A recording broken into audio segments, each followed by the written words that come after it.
Olá, meus amores, olá, minhas amoras, como vocês estão? Espero que vocês estejam bem, que esteja tudo tranquilo e que vocês estejam preparados. Porque hoje a gente tem um assunto muito importante quando a gente analisa toda a literatura brasileira. Hoje a gente vai falar de uma era literária que é muito especial para mim. Confesso que é a minha favorita, tá? E hoje a gente dá início ao realismo brasileiro. Uma era muito rica, uma era recheada de grandes nomes, de grandes fodas, tá? E uma era que eu tenho muito prazer em dar aula, tá? Então não vou ficar com blá blá blá, não vou ficar enrolando vocês. Vamos começar a entender o realismo e o realismo aqui no Brasil. Então eu vou começar pelo contexto histórico. Bom, o contexto histórico, meus amores, é um contexto histórico que começa na crise da monarquia, tá? Então esse momento no Brasil, a crise está atingindo a política, está atingindo a monarquia portuguesa que estava comandando o Brasil, tá? E essa monarquia já não estava agradando uma grande parcela da sociedade brasileira.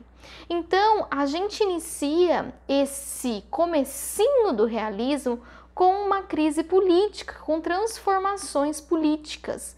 Então, é nesse cenário de conflito, de brigas, de toda essa tramóia política, toda essa mudança política, que o realismo vai nascer. Então, ele nasce em um ambiente muito fértil, muito criativo e um ambiente cheio de inspirações, porque toda grande mudança política, social, cultural é uma fonte de inspiração para artistas, tá? A gente sabe que em 1850 ocorre a extinção do tráfico de escravos, tá? Então fica proibido o tráfico de escravos, então não vêm mais indivíduos escravizados para o Brasil, não vêm mais indivíduos do continente africano para o Brasil escravizados. Isso já abala um pouco a estrutura desse sistema escravocrata, tá? Por quê? Porque não tem a reposição da mão de obra escrava,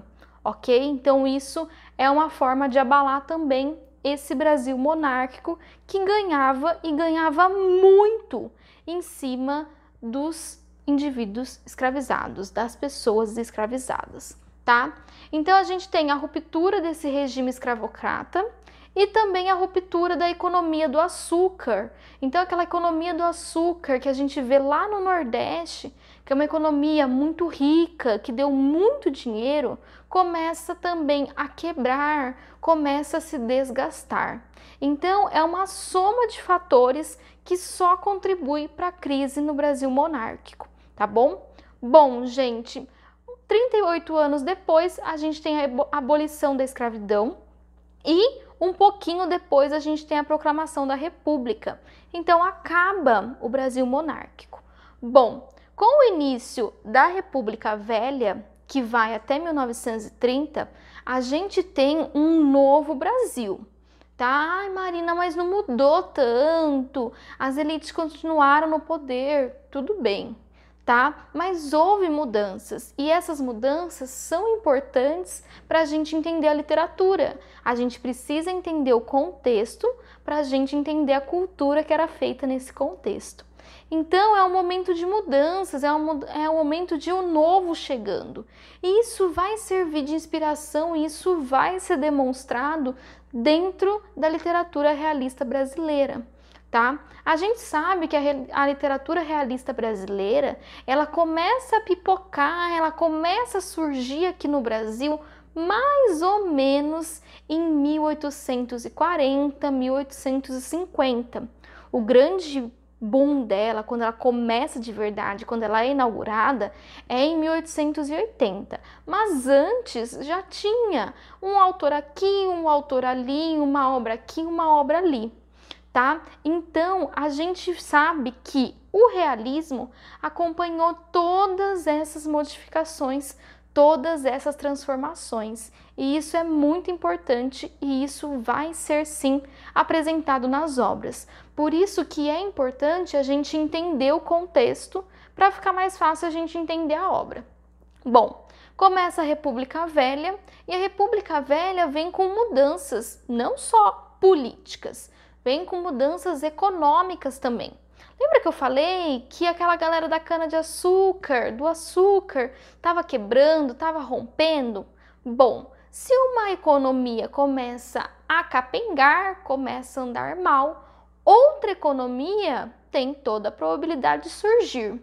E surge realmente uma outra economia, que é a economia do café, ok? Então esse eixo político, tá? E também literário que vocês vão ver, ele se desloca do Nordeste, que até agora foi o centro de toda a movimentação cultural, e desce para o Sudeste, desce para a capital, Rio de Janeiro naquela época ainda. Ainda não existia Brasília. Juscelino nem sonhava em nascer ainda, tá, gente? Então a gente vê um crescimento dessa economia do café.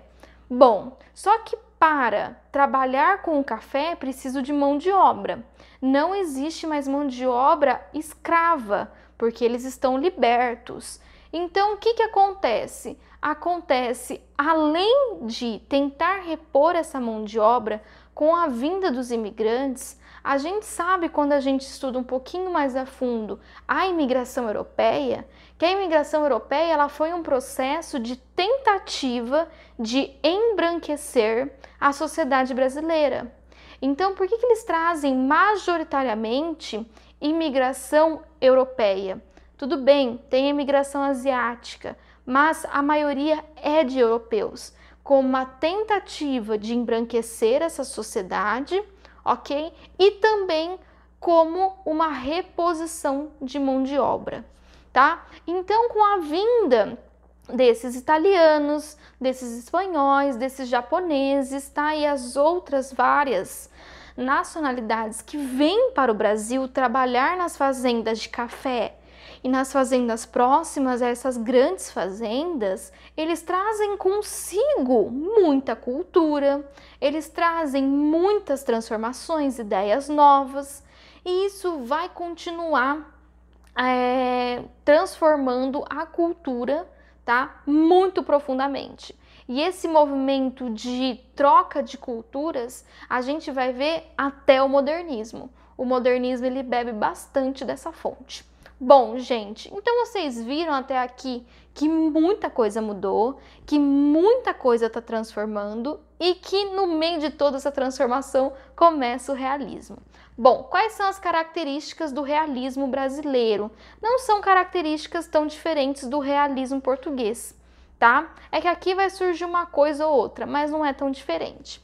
A gente ainda tem uma comprovação científica e a busca pela essa verdade científica, então eles deixam de lado a questão religiosa, a questão de crendice, a questão do misticismo, tudo isso fica de lado, tá? O que importa agora aqui é ciência, é razão.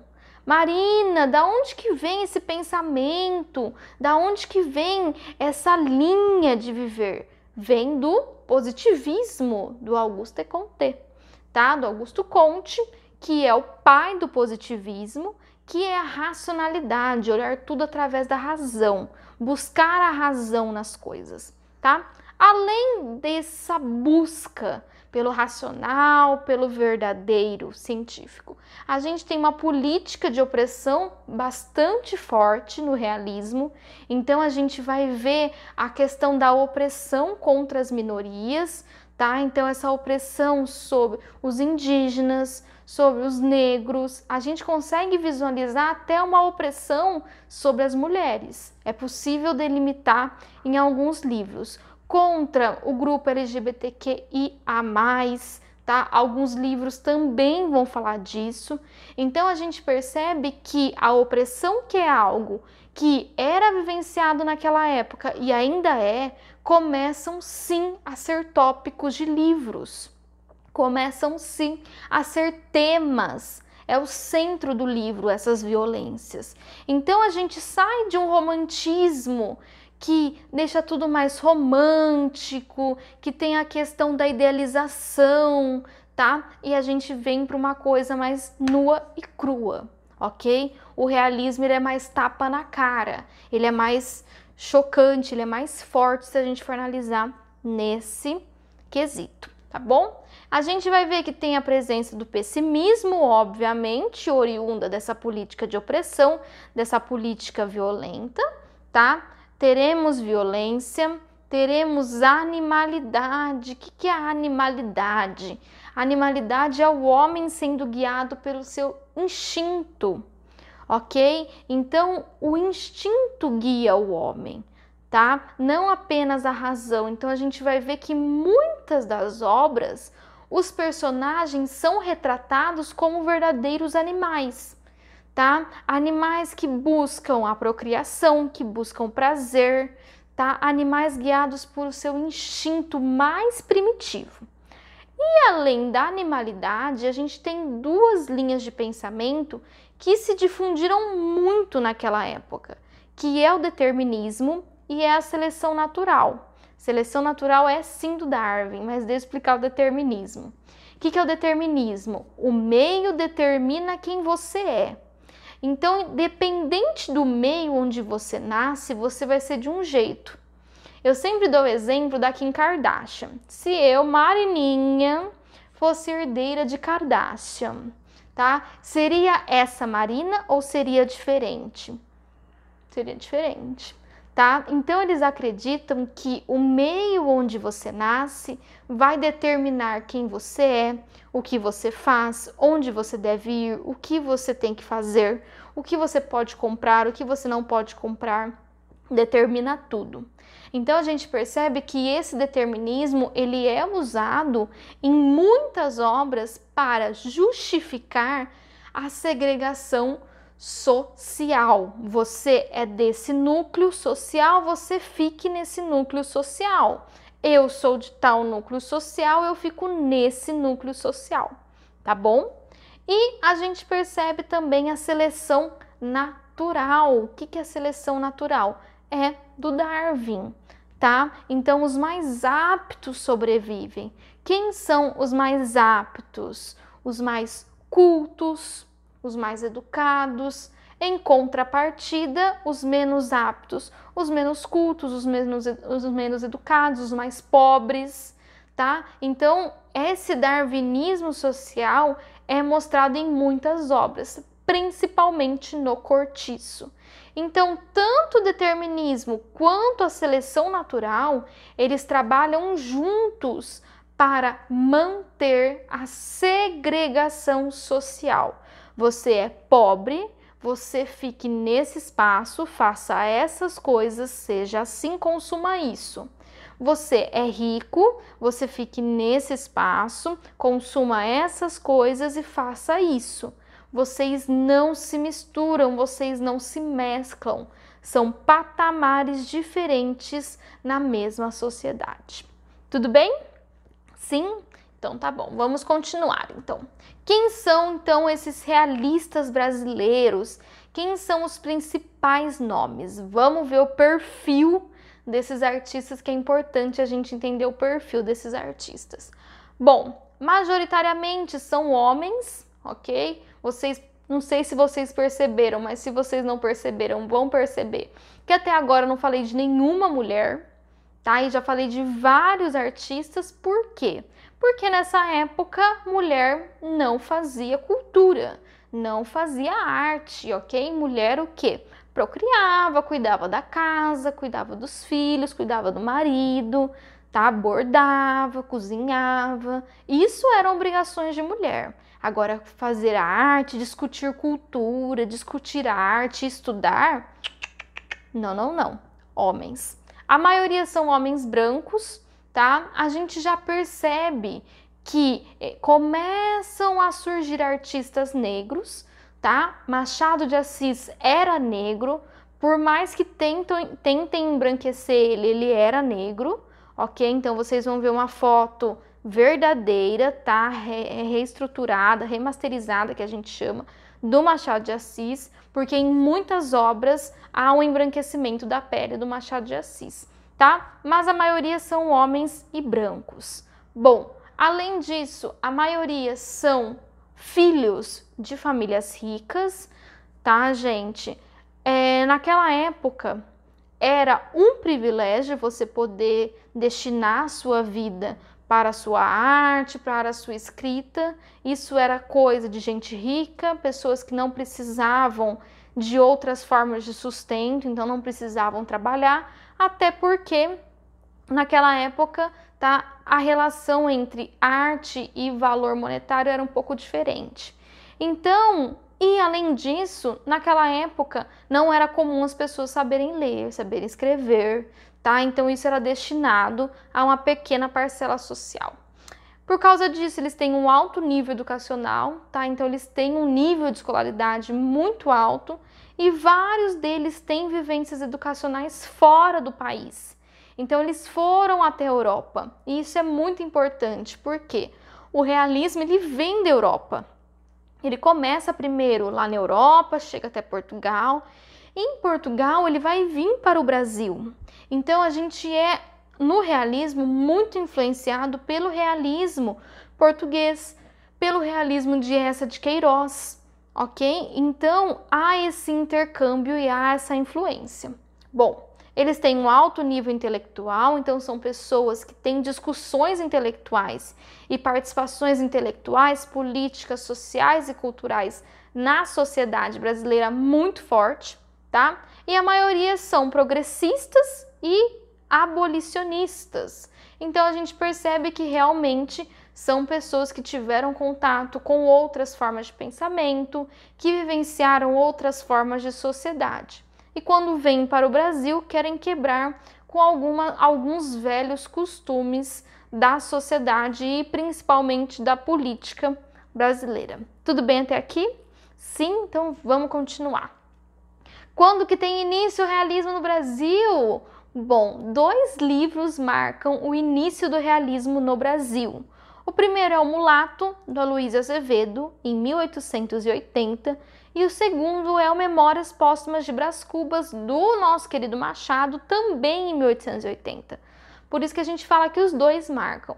São 2 livros extremamente importantes, tá? São livros que marcam uma nova forma de escrita, que marcam uma nova forma de ver e retratar o mundo, e são 2 livros que eu vou falar bem detalhadamente para vocês nas próximas aulas. Bom, o realismo no Brasil, meus amores, ele não aconteceria se não tivesse alguns movimentos de artistas se unindo. O primeiro são os círculos literários que acontecem lá no Nordeste. Então, o Nordeste sempre foi uma região muito fértil intelectualmente e culturalmente. Tanto se a gente analisa grande parte dos nossos artistas, tá, do realismo, do romantismo e até do modernismo, são artistas que vieram do Nordeste, tá? Então, vamos acabar com esse preconceito ridículo, porque ele realmente é ridículo, com as outras regiões, tá? Então, esses círculos literários lá no Nordeste foram muito importantes para dissipar essa nova forma de escrita, e o círculo que mais se destacou, a reunião que mais se destacou, foi o Fênix Estudantil, ok? Então, o Fênix Estudantil era um grupo de artistas que trocavam ideias, que mostravam o que estava produzindo, mostravam o que tinha visto na Europa, e eles foram assim crescendo, crescendo, crescendo e dissipando todas essas características e essa corrente literária pelo Brasil, tá? Até que chega em Recife, ok? Também é Nordeste, mas Recife, a cidade, é muito importante para o realismo, porque lá existia a Escola de Recife, que é uma escola, ok? Que é um grupo muito maior, liderado pelo Tobias Barreto e pelo Silvio Romeiro, que foram os 2 primeiros artistas que a gente tem notícia, tá? Que trouxeram o realismo e que começaram a discutir o realismo no aqui e agora, como que a gente pode aplicar isso para a nossa realidade, como que a gente pode criar boas histórias, o que isso difere do romantismo que foi tão importante, tão grande para a nossa literatura, tá? Então, a Escola de Recife é um momento extremamente importante para a história da literatura brasileira. Tudo bem, meus amores? Deu para entender as características, o contexto? Espero que tenha ficado claro, espero que vocês tenham entendido e se preparem que nós temos 3 grandes artistas para falar agora. A nossa próxima aula é do Aloysio Azevedo, aí eu faço mais uma aula do Machado, uma aula só para o Machado, tá? E nós ainda temos que falar do Raul Pompeia e talvez eu traga outros artistas para vocês verem como é fértil, como é grande esse movimento. Vamos falar do naturalismo, tá? Que é uma corrente que deriva desse realismo. Vocês vão ver que tem muita coisa e muita história. E a gente vai chegar na grande discussão que todo mundo aguarda sobre Capitu e Bentinho. Mas isso é páginas que virão, tá bom, meus amores? Um beijo, fiquem bem e até a próxima aula.